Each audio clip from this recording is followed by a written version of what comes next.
जो आज हम प्रभु के पवित्र वचनों को सुनने के लिए जा रहे हैं, ये अंतिम समय के हर गुनहगार के लिए एक भविष्यवाणी है, ताकि हर एक गुनहगार, हर एक पापी वो इस बात को समझ सके, जान सके कि प्रभु यीशु मसीह सबको प्यार करता है और वो सब पर अपनी दया बनाकर रखता है। मेरे प्रियो, जिन गुनहगारों पर कोई विश्वास नहीं करता, उस गुनहगार पर प्रभु यीशु मसीह के विश्वास का वचन, जा फिर पाप मत करना, जा फिर पाप मत करना, ताकि अंतिम समय का जो गुनहगार हैं, जो पापी हैं, वो अपने अपने मनों से वो पाप को हटाएं और पापों के प्रति वो मन फिराएं। क्योंकि बहुत से ऐसे लोग हैं जिन्हें ऐसे अवसर पर उनसे गलतियाँ हो जाती हैं, वो नहीं चाहते कि हम गलती करें, पर गलती हो जाती हैं। उनके मन के अंदर परमेश्वर के प्रति एक अच्छा विश्वास होता है, लेकिन फिर भी कहीं ना कहीं से वो गुनाह कर बैठते हैं, और जब उनसे गलती हो जाती है तो शैतान उनके मन के अंदर एक संदेह डाल देता है कि अब तू तो प्रभु का वचन पढ़ना व्यर्थ है, अब तो तेरा प्रार्थना करना व्यर्थ है, अब तो परमेश्वर पर तेरा विश्वास करना व्यर्थ है, क्योंकि तू तो गुनहगार है, तू तो पापी है। आज हर एक ऐसे व्यक्ति के लिए परमेश्वर का पवित्र वचन, अंतिम समय की भविष्यवाणी, जा फिर पाप मत करना। मेरे प्रियो, हम यूहन्ना की किताब उसका 8 अध्याय और उसकी 2 से 11 तक में देखते हैं। The book of John 8 chapter उसका 6 to 11 यानी 2 से 11 तक हम देखते हैं। यहाँ पर देखिए, यहाँ पर आप वचन को जानें कि जैसे आज के वक्त है, आज का समय है, जैसे आज मैं प्रभु के भवन में हूँ, किसी तरीके से यूहन्ना किताब 8 अध्याय 2 से 11 तक में भोर में प्रभु यीशु मसीह मंदिर में उपदेश दे रहा था। यहाँ पर आपने जानना है कि भोर का वक्त है, सुबह का वक्त है, मॉर्निंग है, और प्रभु यीशु मसीह जो है वो मंदिर में उपदेश दे रहा था। अभी कुछ शास्त्री फरीसी एक बड़ी भीड़ के साथ एक पापी स्त्री को पकड़कर उसके सामने लाए और उससे कहने लगे, ये स्त्री व्यभिचार करते पकड़ी गई है और व्यवस्था में मूसा ने हमें आज्ञा दी है कि ऐसी स्त्री पर पथराव करें, परंतु इस स्त्री के विषय में क्या कहता है। आज सब्जेक्ट, एक वो सब्जेक्ट लेकर आए हैं, शास्त्री फरीसियों का भी एक सब्जेक्ट है, और प्रभु यीशु मसीह मंदिर में भी एक सब्जेक्ट दे रहे हैं, अर्थात विषय। प्रभु यीशु मसीह मंदिर में जो आज उपदेश दे रहे थे, जो उपदेश का एक विषय था, वो उन दोषी लोगों के प्रति था और उन दोष लगाने वालों के प्रति था कि दोष मत लगाओ कि दोष तुम पर भी लगाए सकते। आज इस भोर के अंदर वो मंदिर के अंदर बैठकर ये उपदेश दे रहे थे, लेकिन जब आप इस वचन का 6वां पद पढ़ते हैं तो वहां पर 6वें पद के अनुसार ये शास्त्री फरीसी जो हैं वो यीशु मसीह को ही दोषी ठहराने के लिए उसके पास उस स्त्री को पकड़ कर लाए हैं। यहां पर समझिए, अंतिम समय की भविष्यवाणी, या फिर पाप मत करना। मेरे प्रियो, जब ये मॉर्निंग के वक्त में ऐसा हुआ तो प्रभु यीशु मसीह ने उन्हें देखकर भूमि पर कुछ लिखना शुरू किया। खुदा के कलाम में लिखा है कि यीशु उन्हें देखकर भूमि पर कुछ लिखने लगा, लेकिन वो जो आए थे वे उसके लिखे हुए उन्हें देखने की चाह रखते थे। उसने क्या लिखा है, उसने क्या बोला है, क्या वचन है, उसकी बिल्कुल वो इच्छा नहीं रखते थे। परंतु जिस पापी स्त्री को वो उसके सामने लेकर आए थे, उसके प्रति एक दंड की मांग थी कि इसको सजा का दंड दिया जा सके। और प्रभु यीशु मसीह जो थे वो दयालु थे, प्रेमी थे, और हर गुनहगार को वो क्षमा करने वाले थे। लेकिन वो शास्त्री और फरीसी के इन व्यवहार को वो अच्छी तरीके से जानते थे कि उनका जो है तो एक गुनहगार के प्रति, एक पापी के प्रति जो है तो उनका मन जो है तो वो हमेशा व्यवस्था के उस दंड के द्वारा, जो परमेश्वर की व्यवस्था है मूसा के द्वारा दी गई, उससे वो दंड चाहते थे। लेकिन जो प्रभु यीशु मसीह था वो उनके मनों को देख रहा था कि इस पापित स्त्री का जिसे ये पकड़ के लाए हैं उसके प्रति इनका मन कितनी कड़वाहट से भरा हुआ है, इनका मन कितना कपट से भरा हुआ है कि आज ये व्यवस्था के वचन को लेकर के एक स्त्री को जो है तो दोषी ठहराना चाहते हैं। तो प्रभु यीशु मसीह जो थे तो वो कुछ लिखने लगे। मेरे प्रियो, वो क्या लिखने लगे? हम अच्छी तरीके से याद करें कि एक बार दानियेल की किताब 5 अध्याय की 5वें आयत के अनुसार एक वक्त आया था कि जो बेलशस्सर बादशाह था, जो बेलशस्सर था, तो उसके समय में भी ऐसे ही हुआ था कि जब उसने अपने साम्राज्य के अंदर पाप को बढ़ते हुए नजरअंदाज किया और पाप को बढ़ावा दिया, तो वहां पर लिखा हुआ था कि मनुष्य के हाथ की उंगलियों ने भी वहां पर कुछ लिखा था। और वो क्या लिखा था? मने मने तके उपरसीन, मने मने तके उपरसीन, कि तू परमेश्वर के न्याय सिंहासन के सामने तौला गया परंतु हल्का पाया गया। मेरे प्रियो, आज उसी लिखावट में उसी मनुष्य के पुत्र प्रभु यीशु मसीह की उंगली वही जो लिख रही थी, जिस पर शास्त्री और फरीसी ध्यान नहीं दे रहे थे कि वो शास्त्री और फरीसियों के विषय में कुछ लिख रहा था, वो कुछ बता रहा था।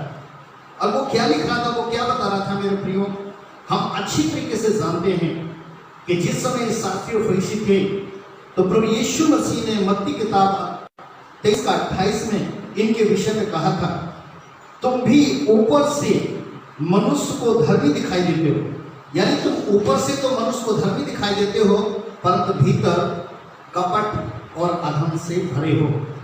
आज ये इस पापी स्त्री के विषय उस पर दोष लगाकर उसे मार डालना चाहते हैं, उसे चाहते हैं कि उसे सजा दी जाए। तभी यीशु ने उनसे कहा, आप पढ़ते हैं, जब वो लिखने लगे और उन्होंने उसको नजरअंदाज कर दिया, तो तभी यीशु मसीह ने उनसे कहा कि तुम में जो निष्पाप हो वही पहला पत्थर उस पापी को मारे, अर्थात वही पहला उस पापी को पत्थर मार सकता है जिसने गुनाह ना किया। मेरे प्रियो, उन्होंने क्यों इस बात को रखा? क्योंकि मूसा की व्यवस्था के अनुसार अगर आप व्यवस्था विवरण 22 अध्याय की 22वें आयत को पढ़ते हैं तो एक गुनहगार वो दूसरे गुनहगार पर पत्थर नहीं मार सकता था, एक गुनहगार दूसरे गुनहगार पर पत्थर नहीं मार सकता था। अगर दूसरी बात आप देखें व्यवस्था विवरण की किताब उसका 19 अध्याय की 15वीं आयत के अनुसार, तो कैसा भी पाप क्यों ना हो, कैसा भी पाप क्यों ना हो, और उस पर कोई भी व्यक्ति झूठा दोष नहीं लगा सकता, उसका पाप कैसा भी क्यों ना हो। अगर आप ये पढ़ते हैं 19:15 व्यवस्था विवरण में, तो वहां पर लिखा है कि उसका कैसा भी पाप क्यों ना हो, कोई भी व्यक्ति झूठा दोष उन पर नहीं लगा सकता। अगर वो परमेश्वर की व्यवस्था के सामने दोषी ठहर जाता है, अर्थात झूठा ठहर जाता है, झूठा दोष लगाने वाला ठहर जाता है, तो जिस सजा की मांग वो उस पापी के लिए कर रहा होता है तो वही सजा उस पर भी लागू होती है। मेरे प्रियो, कि यीशु ने उन शास्त्री फरीसियों के इस कपट और अधर्म से भरे हुए व्यवहार को देखकर इन वचनों को कहा कि तुम में जो निष्पाप हो वही पहला पत्थर मारे।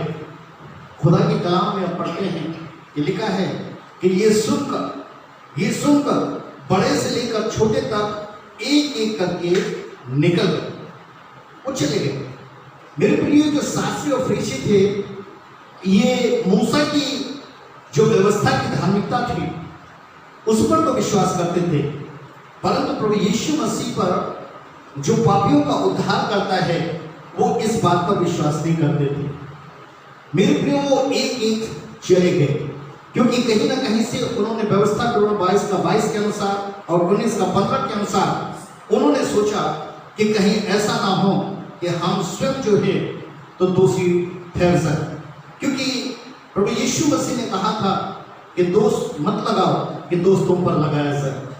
आज उनके मनों के अंदर जो एक इस तरीके की भावना थी जिनको प्रभु यीशु मसीह ने उनके मन को जांच कर इस बात को रखा कि संसार में जो लोग आज परमेश्वर के सेवक कहते हैं, लोगों को अच्छी राह दिखाने का एक अपने आप को एक प्रचारक कहते हैं, पासवान कहते हैं, अगवा कहते हैं, आज उनके मनों में कितने एक कपट और अधर्म भरा हुआ है। इसलिए मेरे प्रियो, प्रभु यीशु मसीह ने उनके विषय में यही रखा था कि तुम में जो निष्पाप हो वही पत्थर मारे, लेकिन उन्होंने पत्थर को नहीं मारा।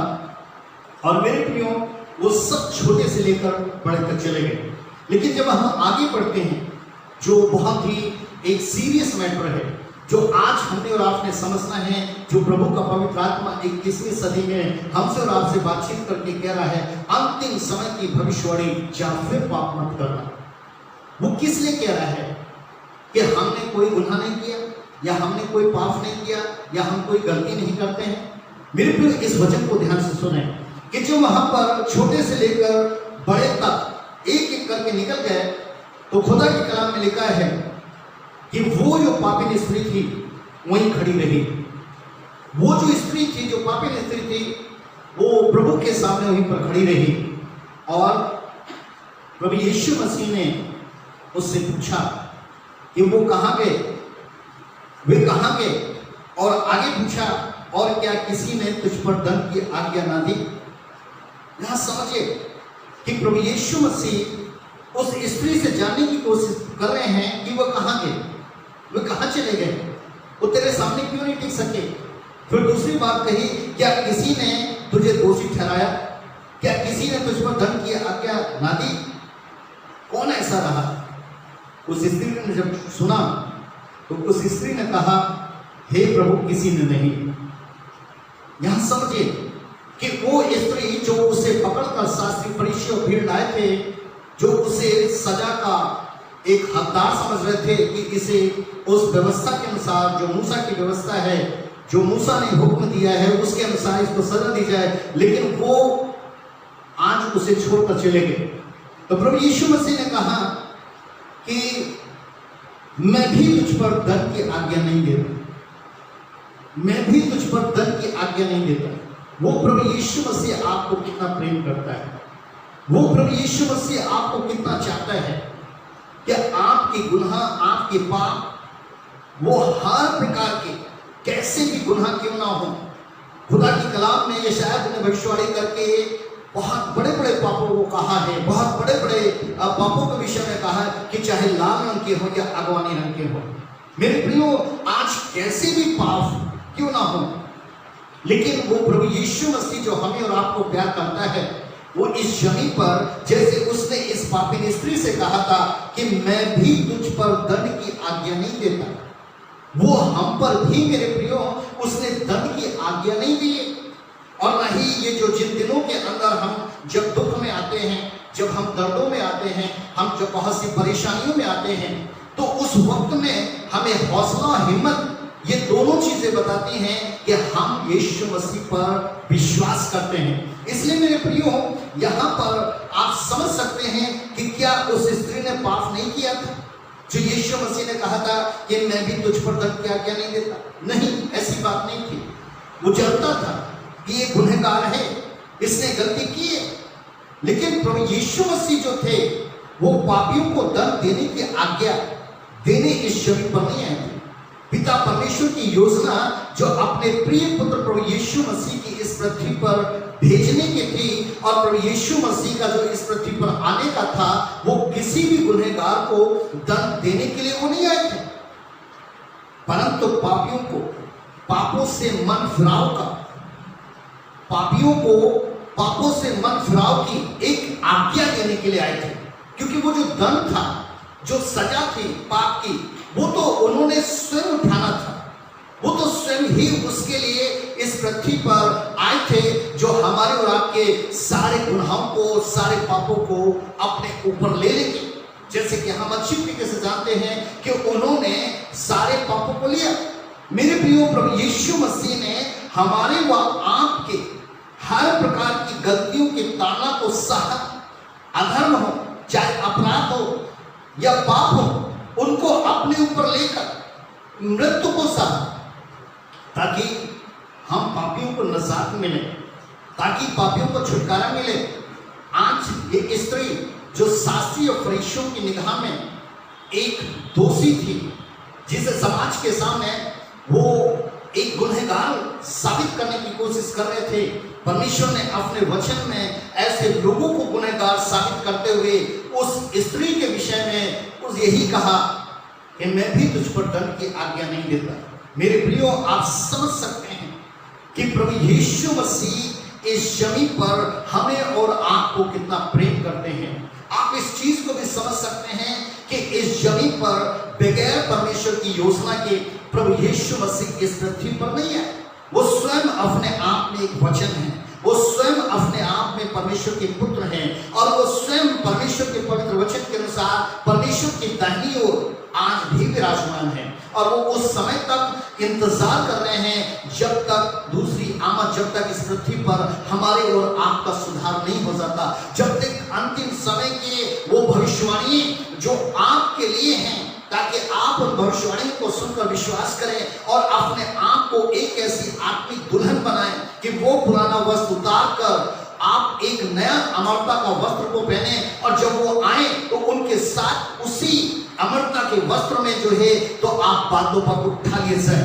मेरे प्रियो, आज प्रभु यीशु मसीह जो एक दंड की आज्ञा नहीं देते, प्रभु यीशु मसीह जिन्होंने उस दंड को अपने ऊपर सहा, उसके विषय में जब हम वचन में देखते हैं तो दी बुक ऑफ हिब्रू 10 चैप्टर का 4 वर्सेस के अनुसार पशुओं के लहू बहाने से पापियों को क्षमा नहीं मिले। इस जमीन पर जो पहले बलिदान चढ़ाए जाते थे, जो पशुओं का लहू बहाया जाता था, मेरे प्रियो, उससे किसी को भी कोई पापों की क्षमा नहीं मिलती। वरन हिब्रू 9 का 26 के अनुसार यीशु मसीह के लहू बहाने से हम पापियों की क्षमा मिले। हमें और आपको जो क्षमा मिली है वो प्रभु यीशु मसीह के लहू बहाए जाने से, जो इब्रानियों की पुस्तक 9 का 26 में लिखा है, और पशुओं के लहू के अनुसार नहीं, जो इब्रानियों की पुस्तक 10 का 4 में लिखा है।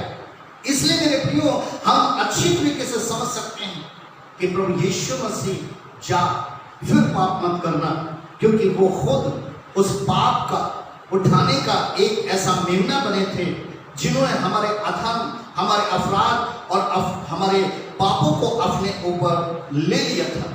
लेकिन जब हम व्यवस्था किताब 16 अध्याय की 14वीं आयत पढ़ते हैं, तो जो ये पशुओं का लहू था, जिसके विषय में आपने अभी जाना कि ये पशुओं के लहू से हमें और आपको क्षमा नहीं मिली। ये पशुओं का जो लहू था वो प्रायश्चित के ढकने पर छिड़काव क्यों जाता था। वहां पर एक प्रायश्चित का ढकना होता था, और उस प्रायश्चित के ढकने पर ही ये पशु का लहू छिड़का जाता था। क्यों? ताकि पशु के लहू के द्वारा गुनहगार परमेश्वर की दया व प्रेम की सहभागिता देख सके। यानी जो परमेश्वर क्रोधित है उस पाप के विरोध में, तो जिसने इस बलिदान को पशुओं का ठहराया था, और एक गुनहगार जब उस बलिदान को पशुओं का लेकर परमेश्वर के सामने जाता था, और उसका जो एक बलिदान होता था और उसके लहू से जो प्रायश्चित के ढकने पर छिड़का जाता था, उससे क्षमा नहीं मिलती थी, बल्कि वहां पर लिखा हुआ था कि किस तरीके से परमेश्वर की दया व प्रेम की जो सहभागिता होती थी वो हमें देखने को मिलती थी। क्योंकि इस जमीन पर बड़ी से बड़ी धार्मिकता वो परमेश्वर के क्रोध को शांत नहीं कर सकती थी। सिर्फ बलिदान द्वारा ही पापी का नाश ना हो, और वो परमेश्वर की प्रेम व दया में बना रहे, इसलिए ये पशुओं का लहू जो था वो उस प्रायश्चित के ढकने पर छिड़का जाता था, लेकिन वहां पर जाता कौन था? आज हमें और आपको तो स्वर्ग जाने के लिए रास्ता खुला हुआ है। आज तो हम और आप जो है तो परमेश्वर के नजदीक जाकर उसके बेटा और बेटी बनकर उसके नजदीक जाते हैं।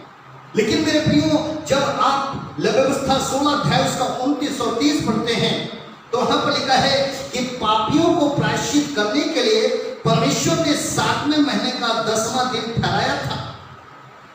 7वें महीने का 10वां दिन ठहराया था ताकि पापी जो है तो इस दिन अपने पापों का प्रायश्चित कर सके। किसके द्वारा? एक निर्दोष मेमने के लहू के द्वारा। ये पापियों का जो गुनहगार थे उनके लिए एक प्रायश्चित ठहराया गया था। आज प्रायश्चित, पश्चाताप, प्रायश्चित का दिन, हम तीनों के विषय में अगर ध्यान दें, जब हम इन तीनों के विषय में प्रभु के कलाम में पढ़ते हैं तो हमें सिखाया जाता है कि वो जो पशुओं का लहू था जो प्रायश्चित और प्रायश्चित के दिन के लिए था, वो हमें बताता था कि उससे परमेश्वर जो था तो वो पापियों पर क्रोध ना करके वो परमेश्वर दया और प्रेम की सहभागिता उनमें देखता था कि इन्होंने उस व्यवस्था के उस वचन को जो बलिदान के द्वारा ठहराया गया है उसे पूरा किया है। लेकिन मेरे प्रियो, जैसे एक निर्दोष मेमने का लहू उस समय के पापियों के लिए एक प्रायश्चित ठहरा था, वैसे ही हमारे प्रभु यीशु मसीह का जो इस जमी पर मेमना बनकर आया वो हमारे लिए पापों का प्रायश्चित ठहरा। कि आज हमारे और आपके लिए प्रभु यीशु मसीह प्रायश्चित ठहरा। उन पापों का जो इस्राएलियों ने किया था, उनके लिए पशुओं का एक लहू जो था वो उनके लिए प्रायश्चित ठहरा था, लेकिन हमारे और आपके लिए ये जगत का मेमना प्रभु यीशु मसीह जो हमारे और आपके पापों को उठाने के लिए आया था, 1:29 के अनुसार यूहन्ना, वो हमारे और आपके लिए एक प्रायश्चित ठहरा, जिसके विषय में पहला यूहन्ना 2:22 में लिखा है। फर्स्ट जॉन 2nd चैप्टर का 22 वर्सेस में लिखा है, वही हमारे पापों का प्रायश्चित ठहरा। वही यीशु मसीह हमारे पापों का प्रायश्चित ठहरा, और केवल हमारे ही नहीं, यहां पर लिखा है केवल हमारे ही नहीं वरन सारे जगत के पापों का भी, सारे जगत के पापों का भी। मेरे प्रियो, जब पिता ने अपने पुत्र में एक सच्चे प्रायश्चित को देखा जो उसके लिए इस जमीन पर ठहराया गया, जो उसने इस जमीन पर अधर्म, अपराध और पापों को अपने ऊपर लेकर एक मृत्यु को सहा था, इस जमीन पर बहुत से ऐसे दुखों को सहा था। पिता परमेश्वर ने जब इस बलिदान को देखा तो सब कुछ अपना बेटा के हाथ में सौंप दिया। उस पिता ने अपने पुत्र के हाथ में सौंप दिया, जिसके विषय में प्रभु यीशु मसीह ने यूहन्ना की किताब 5 अध्याय की 22वीं आयत में यहूदियों से कहा था, उनसे कहा था, पिता किसी का न्याय नहीं करता। यूहन्ना 5:22 में कहा था कि पिता किसी का न्याय नहीं करता, परंतु न्याय करने का सब काम पुत्र को सौंप दिया गया है। आज हमारा और आपका जजमेंट, उस वक्त तो वो यहूदी, वो शास्त्री और फरीसी को नहीं समझ पा रहे थे, लेकिन आज हम और आप समझ सकते हैं मेरे प्रियो कि यहां पर यूहन्ना गवाही दे रहा है कि पिता किसी का न्याय नहीं करता, परंतु न्याय करने का सब काम पुत्र को सौंप दिया है। मेरे प्रियो, इस बात को तो वो नहीं समझ सके, लेकिन आज हम और आप समझ सकते हैं। दूसरा कार्य मत्ती किताब 9:6 में यीशु ने कहा था, तुम जान लो कि मनुष्य के पुत्र को पृथ्वी पर क्षमा करने का अधिकार है। वो शास्त्री, वो फरीसी तो नहीं जान सके, वो तो उससे समझ नहीं सके, लेकिन आज हम और आप समझ सकते हैं कि न्याय के साथ साथ हमारे गुनाहों को, हमारे पापों को क्षमा करने का अधिकार भी उसके पास है। ये कहना भी उसके पास है, जो हमें आशीषित ठहराता है, या फिर पाप मत करना। मेरे प्रियो, इसलिए क्योंकि 24 में वो आप भी हमारे पापों को अपनी देह पर लिए हुए क्रूस पर चढ़ गया। वो आप ही हमारे पापों को अपनी देह पर लिए हुए क्रूस पर चढ़ गया, जिससे हमें पापों में मरकर धार्मिकता का जीवन जी सकें, जिससे हम और आप पापों में मरकर धार्मिकता का जीवन जी सके। और आगे लिखा है कि उसी के मार खाने से तुम चंगे हुए। अर्थात वो प्रभु यीशु मसीह जो हमारे दर्द को अपने ऊपर लेकर क्रूस पर चढ़ गया, ताकि हम और आप आगे को गुनहगार ना रहें। आज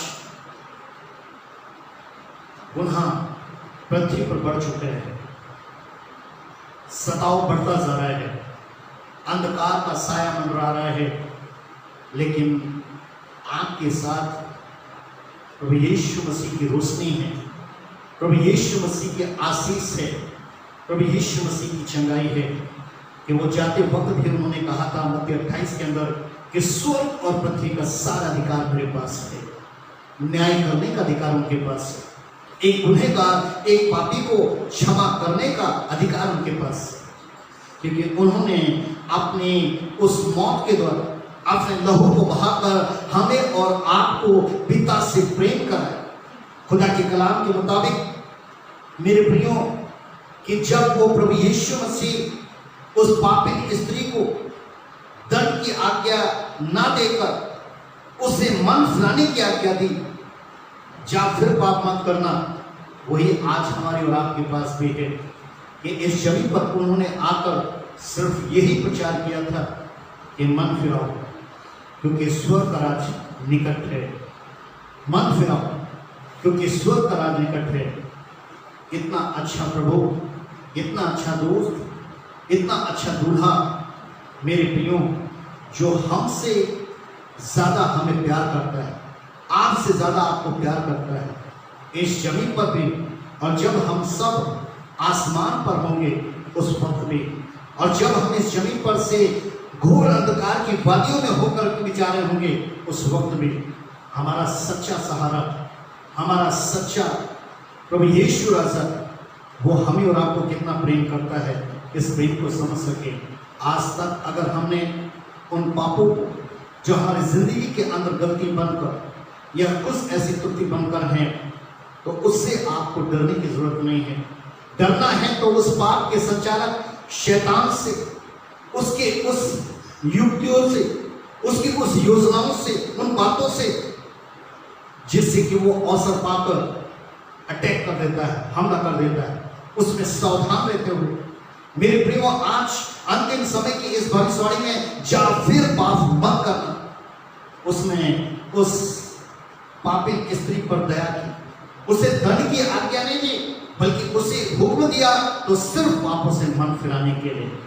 मेरे प्रियो, आज हमारी और आपके लिए भी ये हुक्म है, या आज हम और आप, हमसे और आपसे आज वही पवित्र आत्मा, उसी प्रभु यीशु मसीह का पवित्र आत्मा आप सबसे भी यही बोल रहा है कि जा फिर पाप मत करना। आप कहाँ से जुड़े हैं ये परमेश्वर जान सकता है। आपने क्या गुनाह किया है वो परमेश्वर जान सकता है, लेकिन वो परमेश्वर जो प्रभु यीशु मसीह के हाथ में न्याय सौंपा है, वो परमेश्वर जिसने प्रभु यीशु मसीह के नाम में हम गुनहगारों की क्षमा का अधिकार सौंपा है, आज वो परमेश्वर जानता है। परंतु वो प्रभु यीशु मसीह पर जो विश्वास करते हैं उन पर दंड की आज्ञा नहीं होती, जो मसीह यीशु में हैं उन पर दंड की आज्ञा नहीं होती, जो प्रभु यीशु मसीह पर विश्वास करते हैं वो नाश नहीं होते, बल्कि उन्हें अनंत जीवन मिलता है। इसलिए मेरे प्रियो, आज जब पवित्र आत्मा हमसे और आपसे बोल रहा है, तो मेरे प्रियो, हमारा और आपका आगे गुनाहगार हम अपने आप को ना बनाए, जा फिर पाप मत करना।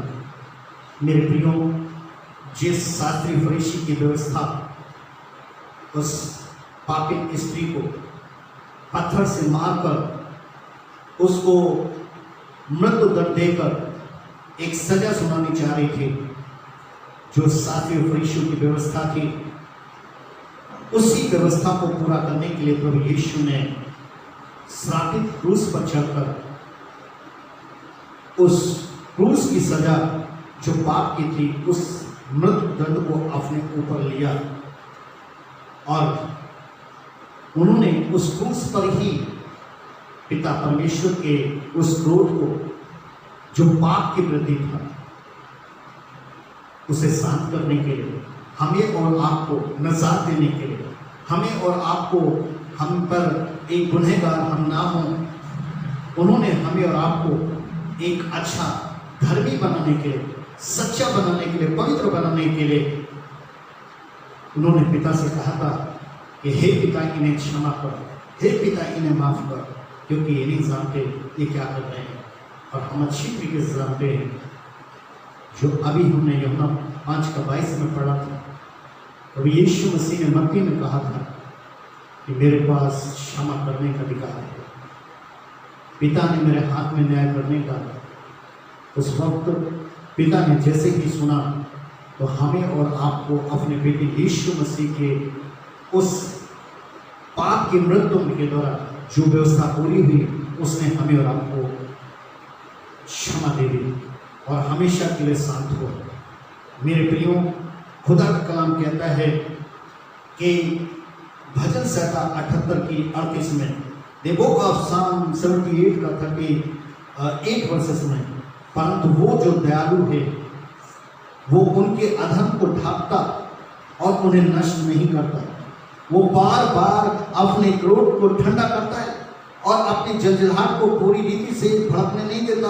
वो परमेश्वर जो पहले पाप के प्रति जिसने नष्ट करने के लिए ठाना था, जिसने सारी दुनिया को मिटा दिया था, जिसका क्रोध जो था वो आग के समान था, उस क्रोध की एक जंजलाहट पूरी तरीके से नजर आती थी। लेकिन यहां पर यशाया भजन संहिता 78 का 38 वर्सेस में कह रहे हैं कि परमेश्वर ने अपने क्रोध को शांत किया। परमेश्वर का क्रोध अपने बेटे की उस कुर्बानी को देखकर शांत हुआ। यशाया 43 का 25 वर्सेस में लिखा है, यशाया 43 का 25 वर्सेस में लिखा है कि मैं वही हूं जो अपने नाम के निमित्त तेरे अपराधों को मिटा देता हूं। अभी हमने द बुक ऑफ साम में पढ़ा था कि किस तरीके से परमेश्वर के पवित्र वचन के अनुसार परमेश्वर ने किस तरीके से लोगों को क्षमा किया। दाऊद ने गवाही दी थी 78 का 38 वर्सेस में कि किस तरीके से वो दयालु अधर्म को ढांपता, नष्ट नहीं करता, क्रोध को ठंडा करता, जंजलाहट को पूरी रीत से भड़कने नहीं देता। यहाँ पर यशाया कह रहे हैं कि मैं वही हूँ। वो भी परमेश्वर क्रोध कैसे शांत कर रहा है, वो गवाही दे रहे हैं यशाया 43 का 25 में कि मैं वही हूँ जो अपने नाम के निमित्त तेरे अपराधों को मिटा देता हूँ और तेरे पापों को इसमें ना करूँगा। पीठ के पीछे फेंक कर, समुद्र की गहराइयों में डालकर, उदय जल से अस्ताचल जितनी दूर है उतनी दूर भेजकर। मेरे प्रियो, आप विश्वास करें कि प्रभु यीशु मसीह आपको प्यार करता है। प्रभु यीशु मसीह जल्दी आपको लेने के लिए आ रहे हैं। आज आप विश्वास में मजबूत बने। कैसा भी वक्त, कैसा भी समय, प्रभु यीशु मसीह ने हिम्मत और हौसला बनाकर रखे, या आपके विश्वास की पहचान है। इसलिए आज जितने लोग प्रभु यीशु मसीह के इस पवित्र आत्मा की पुकार को सुनकर, कौन सी पुकार? अंतिम समय की भविष्यवाणी, जा फिर पाप मत करना। कितना अच्छा दोस्त हम सब गुनहगारों को कह रहा है कि जा मैंने तुझे क्षमा किया, जा मैंने तुझे माफ किया, लेकिन सिर्फ मेरी एक आज्ञा है। मैं दंड की आज्ञा तो मैंने अपने जीवन के अंदर अपने आप में पूरी कर ली, लेकिन मेरी एक आज्ञा है, पापों से मन फिरा, मन फिरा। मेरे प्रियो, इस सच्चे पश्चाताप के साथ जो प्रभु यीशु मसीह की हमारे और आपके साथ एक मांग है, उसको स्वीकारें, उसे ग्रहण करें। अपने अपने पापों के प्रति एक सच्चा पश्चाताप करें। प्रायश्चित का दिन वो हमारे और आपके जीवन के अंदर आज से हजारों साल पहले प्रभु यीशु मसीह ने अपने पवित्र लहू के द्वारा पूरा कर दिया। हजारों साल पहले उसने पिता से हमें और आपको क्षमा दे दी। लेकिन आज वचन है, मन फिराओ क्योंकि स्वर्ग का राज निकल गया। आप प्रार्थना कर सकते हैं कि प्रभु मुझ पर दया कर, प्रभु मुझ पर दया कर, प्रभु मुझ पर दया कर, प्रभु मेरे पापों को क्षमा कर, मुझे अपने पवित्र लहू से धोकर शुद्ध और पवित्र कर। आइए हम अपनी आंखों को बंद करें। आज जहां कहीं से भी आप हो, आज की आपके साथ परिवार है, बच्चे हैं या आप अकेले हो, परंतु एक एक मन को प्रभु यीशु मसीह देख रहा है। वो आपसे बात कर रहा है, आपसे कह रहा है, बहन आपसे कह रहा है, भाई आपसे कह रहा है, हे जवानों आपसे कह रहा है, हे बुजुर्गों आपसे कह रहा है कि जा, मैं भी तुझ पर गण की आज्ञा नहीं दूंगा। फिर बात मत करो, जा, मैं भी तुझ पर धन की आज्ञा नहीं देता। फिर बात मत करो। अपनी आंखों को बंद करते हुए जिन गुनहगारों पर किसी ने विश्वास नहीं किया, उन्हीं गुनहगारों को प्रभु यीशु मसीह आज एक विश्वास का वचन दे रहा है कि जान मैं भी तुझ पर धन की आज्ञा नहीं देता। फिर बात मत करना, परंतु एक आज्ञा देता हूं, मन फिराओ। यदि आज तक आपने मन नहीं फिराया, ये वक्त है हमारे और आपके पास, ये समय है हमारे और आपके पास कि हम अपने अपने स्थानों पर एक पश्चाताप करें।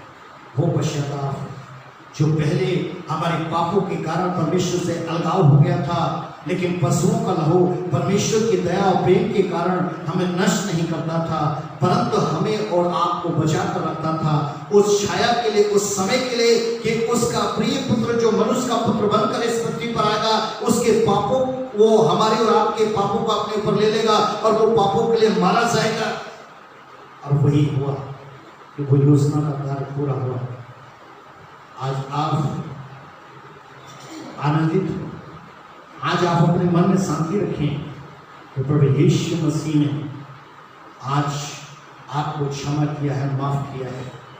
परंतु अगर आप जहां कहीं से जुड़ रहे हैं, अगर आपको प्रतीत होता है, तो इस वक्त आप अपने आंखों को बंद करके आप उसके सामने एक पश्चाताप कर सकते हैं, पाप ना करने का एक सही फैसला ले सकते हैं। प्रभु का आत्मा आपके सामने है, क्योंकि अंतिम समय का जो युग है, ये जो 21वीं सदी है, इसका समय कठिन है और दिन बुरे हैं। प्रभु की आमद नजदीकी में है, वो बहुत जल्दी आने वाला है। लेकिन जिस दुल्हन को वो पाक और पवित्र पाएगा, जिस दुल्हन को वो निष्कलंक पाएगा, आज वो दुल्हन उसके साथ आसमान पर उठा ले जाएगी। हे प्रभु, मैं अपने गुनाहों को स्वीकारती हूँ। हे प्रभु, मैं अपने गुनाहों को स्वीकारता हूँ। मैं तेरे सामने गुनहगार हूँ, परंतु आगे गुनाह ना करूंगा और न ही गुनाह को बढ़ावा दूंगा।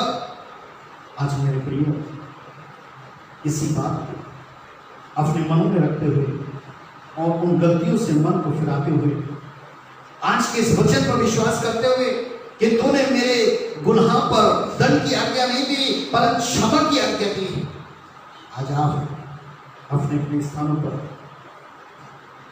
उससे आशीषित हो सकते हैं, उससे चंगे हो सकते हैं। और यीशु मसीह आपको आशीष देता है, और यीशु मसीह आपको चंगाई देता है, और यीशु मसीह आपको क्षमा करता है, प्रभु यीशु मसीह आपके सारे आंसू को पोंछता है, प्रभु यीशु मसीह आपके दर्दों को दूर करता है। धन्यवाद यीशु राजा, धन्यवाद यीशु राजा। हम उन गुनहगारों के लिए जो गलती कर जाते हैं, मनों में होता है कि हम गुनाह ना करें, हम पाप ना करें, परंतु जाने अनजाने में हो जाता है, भूल चूक में हो जाता है। ऐसे लोगों के लिए हम प्रार्थना करने के लिए चाहें। प्रभु यीशु राजा, हम आपको धन्यवाद देते हैं। आप पवित्र प्रभु हैं, आप पवित्र परमेश्वर हैं। आपकी पवित्रताई आपकी सच्चाई है, आपकी पवित्रताई प्रभु आपकी खराई है कि इस जमीन पर आपने एक बार अपने स्वयं को उस पापों के अधीन कर दिया था और सारे पाप को अपने ऊपर ले लिया था कि पिता ने भी अपने मुंह को तेरी ओर से हटा लिया था। लेकिन प्रभु यीशु राजा उस वक्त भी आपकी पुकार यही थी कि हे मेरे परमेश्वर, हे मेरे परमेश्वर, तूने मुझे क्यों छोड़ दिया। प्रभु हम समझते हैं कि तू एक सच्चाई का परमेश्वर है, तुझ में पवित्रताई है, तेरी आंखें इतनी शुद्ध हैं कि आप पवित्रता को देख नहीं सकते। तो इतना पवित्र परमेश्वर है कि प्रभु तेरे सामने जो है तो वो गुनाह ठहर नहीं सकता। हम तो उससे खास विनती करते हैं जो अंतिम समय की भविष्यवाणी आज तूने प्रभु इनको प्रचार करके बोला है कि जा फिर पाप मत करना। आज से हजारों साल पहले जो एक स्त्री जिससे गुनाह हुआ वो तेरे सामने निकल कर आई, तूने उसे दंड की आज्ञा नहीं दी परंतु उसे तूने वचन की आज्ञा दी। आज प्रभु तो इन्हें भी मुझे विश्वास है कि तू दंड की आज्ञा नहीं देता परंतु इन्हें बचाव की आज्ञा देता है कि जा फिर पाप मत करना। प्रभु हम तो उससे विनती करते हैं कि आज जितने लोग तेरे सामने गुनाहों को स्वीकार रहे हैं, जितने लोग अपने गुनाहों को मान रहे हैं, यीशु मसीह तेरे नाम से माफ कर दिए जाए, तेरे नाम से पिता परमेश्वर को क्षमा कर दिए जाए, क्योंकि क्षमा करने का अधिकार तेरे पास है। न्याय जो अंतिम न्याय होगा वो भी तेरे हाथ में है। तेरा धन्यवाद ईश्वर। हम विश्वास करते हैं प्रभु कि तूने क्षमा किया है। हम विश्वास करते हैं कि तूने आज के वचन को भेजकर सबसे बात की है प्रभु, उन गुनहगारों से बात की, उन पापियों से बात की और उनसे यही कहा है कि जाओ फिर पाप मत करना। प्रभु आगे वो पाप ना करें तो उनको जीवन में अपने पवित्र आत्मा की अगुवाई देना प्रभु, उनकी पवित्रता होने के लिए, पवित्रता रखने के लिए प्रभु तो उनकी रक्षा करना प्रभु। तेरे पवित्र लहू जो शुद्ध करता है, पवित्र लहू जो जंगल करता है, पवित्र लहू जो ठपता है, उसी पवित्र लहू से प्रभु यीशु राजा इन सबको धोकर शुद्ध और पवित्र करते प्रभु यीशु। तेरे नाम से तेरे पवित्र लहू के बाढ़ में बढ़ दिए सही यीशु राजा। In the name of Jesus hallelujah. धन्यवाद यीशु राजा। हो रला बसखा ताल नमक वो रला शखा हिम्मत सखा बाबा तो रला शखा। प्रभु यीशु मसीह के सामर्थ्य और पवित्र नाम में एक एक ऐसा पाप का यीशु मसीह नाश हो जाए, खत्म हो जाए। धन्यवाद यीशु मसीह। मुझे विश्वास है प्रभु कि तूने क्षमा किया है यीशु मसीह के नाम। आमीन आमीन आमीन। मेरे प्रियो, चाहे फिर पाप मत करना। आपने अंतिम समय की भविष्यवाणी जो आपके लिए है कि आपको हजारों साल पहले क्षमा मिल चुकी है। यदि आप में से कोई ऐसा है कि रोगी है या गर्भ में है, हम आपके लिए विशेष प्रार्थना करने के लिए जा रहे हैं। आप अपनी आंखों को बंद करें और इस प्रार्थना की ओर अपने मन को लगाएं। प्रभु यीशु मसीह का सामर्थ्य, प्रभु यीशु मसीह का पवित्र आत्मा जहाँ कहीं पर भी आप हैं तो आपको उसी स्थान पर छूकर चला करेगा, उसी स्थान पर आपको आशीष ठहराएगा। विश्वास करें। विश्वास करने वाले को ये करना चाहिए कि वो है, आपने विश्वास करना है कि जहाँ पर आप उपस्थित है वो वहाँ पर है। हम आपके उन तमाम प्रकार की बीमारियों के लिए, तमाम प्रकार के दर्दों के लिए और तमाम प्रकार की ऐसी बातों के लिए जो आत्मा की अगुवाई है, हम आपके लिए प्रार्थना करने के लिए जा रहे हैं। ओ रला सखा दी नमक रला शखा in the name of Jesus, in the name of Jesus. हर प्रकार के रोग प्रभु यीशु मसीह के नाम में तुझे हुक्म देता हूँ, इसी वक्त इनके शरीरों से जाते रहो। Get out in the name of Jesus. हर प्रकार के दर्द इसी वक्त प्रभु यीशु मसीह के नाम में हुक्म देता हूँ कि इनके शरीरों से जाते रहो। Get out. हर प्रकार की रुकावटों प्रभु यीशु मसीह के सामर्थ्य पवित्र नाम में इसी वक्त हुक्म देता हूँ कि जाती रहे। Get out in the name of Jesus. Get out in the name of Jesus. Get out in the name of Jesus. प्रभु यीशु तेरी आशीष और चंगाई से मस्सा हो जाए। प्रभु यीशु मसीह तेरे सामर्थ्य पवित्र नाम से ये आशीषित और यज्ञ हो जाए। यीशु मसीह के सामर्थ्य पवित्र नाम में आप यज्ञ हो जाओ, आप आशीषित हो जाओ। प्रभु यीशु तो इनकी सहायता कर, प्रभु यीशु तो इनकी सहायता कर, तो इनकी सहायता कर प्रभु। ये तमाम प्रकार के दर्द, ये तमाम प्रकार के रोग, ये तमाम प्रकार की रुकावटें प्रभु यीशु मसीह तेरे सामर्थ्य पवित्र नाम से हमेशा के लिए जाती रहे। Get out in the name of Jesus। मेरे यीशु राजा, बीमार चंगे होंगे, कोढ़ी शुद्ध होंगे, मृतक जिंदा होंगे, दुष्ट आत्माएं जाती रहेंगी। कैंसर का पेशेंट है, किडनी इन्फेक्शन का पेशेंट है, लीवर का पेशेंट है, अस्थमा का पेशेंट है, या किसी टीबी का मरीज है, या किसी पाइल्स का है, या किसी ऐसा जानलेवा बीमारी का प्रभु यीशु मसीह के सामर्थ्य नाम में होली गोस्ट फायर, ऐसी हर प्रकार की सारी बीमारी इसी वक्त यीशु मसीह के नाम से जाती रहे। Get out in the name of Jesus। Holy Ghost fire, Holy Ghost fire, touch। यीशु के नाम में, यीशु के नाम में ये सारी बीमारी जाती रहे। तेरा धन्यवाद यीशु राजा, तेरा धन्यवाद यीशु राजा। छोटे बच्चे से लेकर बुजुर्ग तक सब पर अपना हाथ रखो, सबको संभाल। तेरा धन्यवाद यीशु के नाम में, आमीन आमीन। मेरे प्रियो, बहुत बहुत धन्यवाद हमारे साथ जुड़ने के लिए।